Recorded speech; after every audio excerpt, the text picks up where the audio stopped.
It's so strange to say at 29 years old, I don't know how to navigate life outside of survival. I've been thinking about whether to make this video because it feels quite personal, but I've realized I've spent 2 decades living the same cycle: survival, burnout, recover just enough to fall back into survival again. And for the first time in my life, the cycle has stopped, at least for now. And so I wanted to document what that feels like. And I'm pretty sure a lot of people can resonate to it as well. Hope so anyway. So I'm going to call this life outside of survival. I have never navigated something like this ever. It's so strange to say that. It's so strange to say at 29 years old, I don't know how to navigate life outside of survival. Which is so strange because people will assume and think, well, you know, you're able to record yourself, you're probably able to work, you're probably able to, you know, do all these other things that you're meant to do to get through life, that are part of life. But for me, they're all just a result of high functioning anxiety. I do all those things because I know that if I don't function well enough, I will collapse, as if I failed myself. These are things I've grown up learning about myself. So yes, I go to work. Yes, I have the money. I have the means. I have a roof over my head. I have the ability to have food, and I'm privileged enough to be sitting in front of a camera recording my thoughts and feelings, which a lot of people probably won't even have the opportunity to do when they're in the midst of surviving, truly surviving. But this is all just me trying to function through life, get through life, not actually live life. And for the first time ever, even having the opportunity to record myself is a reflection of me being outside of survival, just enough for me to think of things that I want for myself.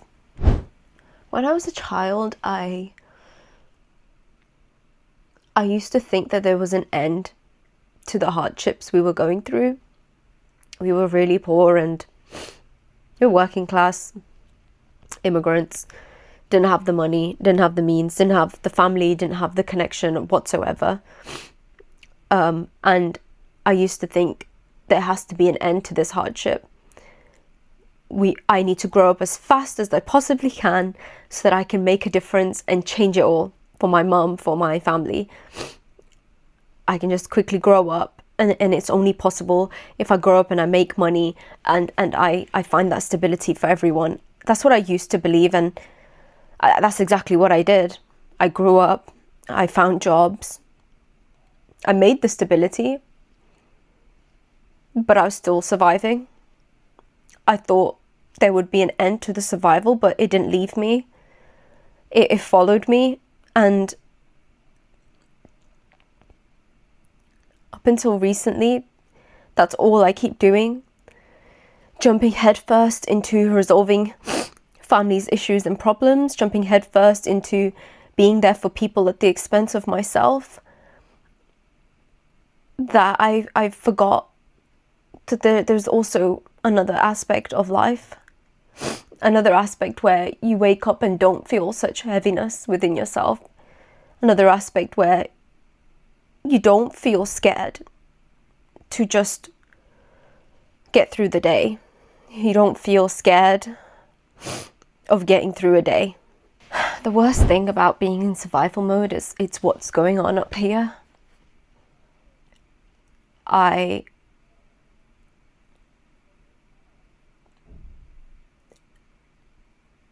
It's just so hard to tell your mind, your nervous system, that after all these years, you're not in danger anymore, that after all these years, you don't have to approach life this way anymore, that after all these years, you can regulate yourself enough to feel safety wherever you are. It's so hard because the moment I stop carrying all the responsibilities and I'm then in that burnout phase, which takes so much out of me as well, I then, as soon as I come out of that, instead of trying to resource myself enough to be able to get out of this vicious cycle, I look for more responsibility. I look for what else can I take on now, because I can't exist without me taking something on myself. But at the same time, I'm just so exhausted by taking everything on myself. It's like I'm torn. My body doesn't want me to do this anymore, but my mind keeps finding something or anything to push me towards further and further. The past 2 months, the only thing that's been getting me up every day is the fact that I know I've got a responsibility, I've got a job that I need to do, or I've got something I need to help my mum with at hers, or I have to help family with something. Those are the only things that have made me get up and do anything. And when I'm not doing those things, I am just slumped on the sofa, in the bed, maybe doom scrolling, maybe just laying there, not thinking of anything, maybe crying uncontrollably at random times, but not being able to function, which is so strange because I have high functioning anxiety. I function, from the outside, I work, I do everything like a normal person would be doing, and it would look so like, yeah, this person is fine. But I can only do it when it links to the responsibilities for other people, not for myself. So if someone came over and they wanted food, I could get up and quickly make food. But if I had to make food for myself, I would struggle to do it. Like for the past few weeks, that's how it's been for me. I struggled to make food. I just had to order food or just go without food. I just go without food. It's crazy. I mean, it's not that I don't have the means to be able to order food, but the guilt that I would get straight after ordering food off my own money that I worked for, which is also part and parcel into all of this survival that I've been in, where all of my finances are linked to supporting someone or helping someone. If it's not that, then how dare I spend it on myself? It's just crazy, and I can't function unless it's for someone else. So this past week, when I finally got up and was like, you know what, no, I want to have this particular food in my flat, I want to have my bedroom like this, I want to clean up, I want to do this, I was just a bit shocked that I'd even come out of this burnout phase, without there being another responsibility at the end of it. And it's been nice for the past few days because I've conquered things I really didn't think I would be able to do. I posted on TikTok, which was so scary. I was so scared to post on TikTok because with TikTok you can instantly see if people are viewing it, and honestly I didn't want that much viewership, which sounds crazy because the whole purpose of it is to get the engagement, get the views. But for me, it was the lower views I have, the more confidence I'll be able to gain over time to be able to post. Because if I ended up posting and it became a huge thing, obviously not, but let's say assume it did, that would set me up for failure, to be honest, because I would be so conscious about being so visible to everyone that I wouldn't be able to post the things I want to post. And right now my viewership and engagement is nothing, which is great to me, because then I can just post what I want to without the worry of, again, sticking to the standard I've set in my head about who I should and shouldn't be because of what I've learned growing up. This past week, just being able to look out for things I want, being able to post something I want, it's been huge. And I know for people this is gonna sound so weird and crazy, like, you just made a post, what's the big deal? I've spent years planning this moment, years. It was 2022 when I first thought I want to post my experiences, the things I've been through, what I'm going through. I want to post it so maybe it resonates with other girls. That's how long ago it was, and I just couldn't bring myself to do it. I didn't have the confidence. I just couldn't do it. I was just too scared, and too scared because I've chained my own mind based on what will people say in terms of family, what will the people closest to me think of me, and just keeping that good girl image, keeping that golden child image. I just didn't want to ruin that, and so I just wouldn't do it. When you're surviving for so long, you don't really think of anything outside of survival. You don't just get up one day and in the midst of surviving be like, I want to post. It doesn't, unless you're like in dire need and this is the only thing keeping you, present in life. You don't really get up and be like, okay, I want to post today. You're surviving. You focus on the things that get you through the day, and being on social media is not one of them. So even for me, it was not one of those things. I didn't even have motivation for things like having my own hobbies. I still don't. I am just now getting to a point where I'm discovering the things I used to think I didn't enjoy that I suddenly enjoy, such as makeup. I have always thought I was a low maintenance girl, and it's not true. It's just that I didn't have anything outside of survival, and I didn't really look at myself in that way. So makeup wasn't really at the forefront of my mind. Same with other hobbies. I just didn't have the interest for them because I was so busy just surviving. Digressing, but yeah, that's why social media wasn't something I would have been able to do a few years ago anyway. But the fact that I conquered that this week is huge. And to be honest, I also thought, oh no, am I about to make social media my next thing of survival? Because that is what people who have been in survival do. Once you come out of one thing, you find another thing. And I didn't want social media to then become that other thing. But actually, this past few days, I've been looking at the time and looking at it and being like, oh, it's only 8:30. Oh, it's only 9 o'clock. Almost like, where has all this time come from? I have time, which is so weird to say. I have time. And honestly, when you're, and again, it's so hard to explain, but when you're in survival, time just goes by. It goes by. Either it goes by and you don't have any idea, or it goes so slow when you're actually in the midst of surviving and doing whatever you're having to do. So lately, when I've had time for myself, even after I've done all the things I wanted to do, I'm just sat there thinking, what do I do with this time? It's exciting.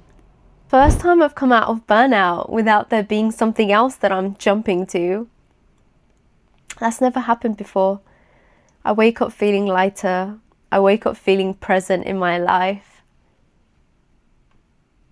It's beautiful and sad at the same time.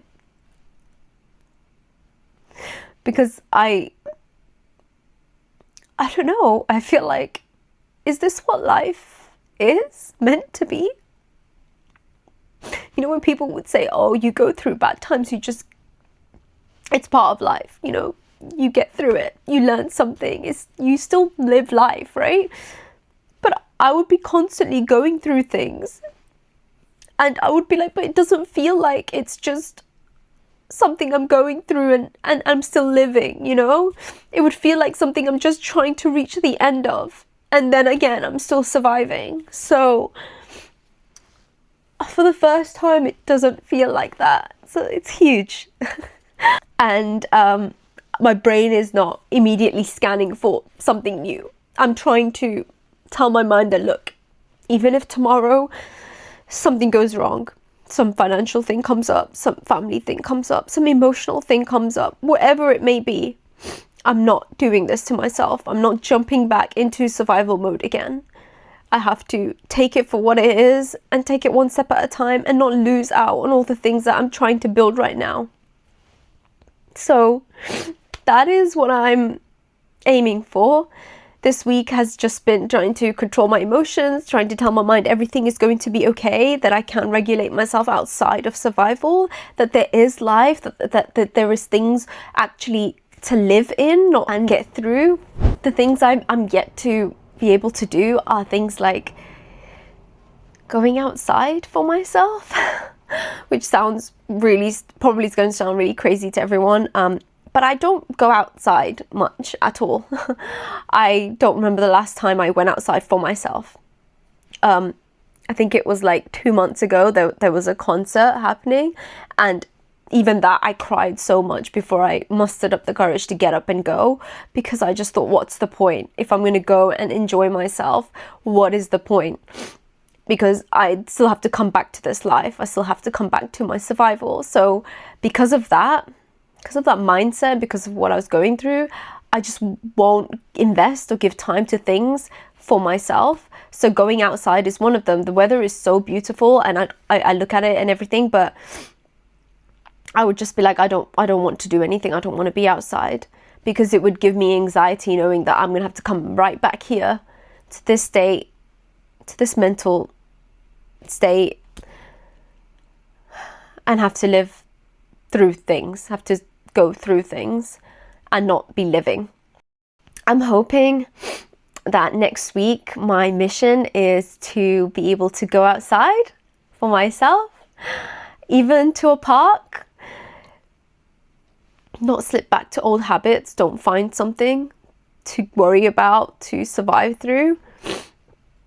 And if something unexpected comes up, try and approach it through a regulated nervous system as much as I possibly can, where I'm not panicking, where I'm not jumping to conclusions, where I'm not doing it's a be all or end all mentality. And let's see how it goes. I also want to go back to the gym and look after my health. I know I'm really stressed out, and the only place where I feel like I can release some of that is when I do go to the gym, and that is actually interlinked to so many things that are wrong with me. So many issues that I have. My IBS, my acne, my periods, everything is linked to me being able to have the ability to go to the gym, look after my diet. So now I want to start investing in that. I also want to continue to do my social media as I've started, and see how it goes. Do I actually stick to it in a week's time? Or am I going through those mood swings again where I'm giving up on life again? I hope not. And fighting. Right, Gina? Fighting. Here's to week 1. And I'll have an update hopefully next week. And it's a good one. It's not me slipping back to old habits.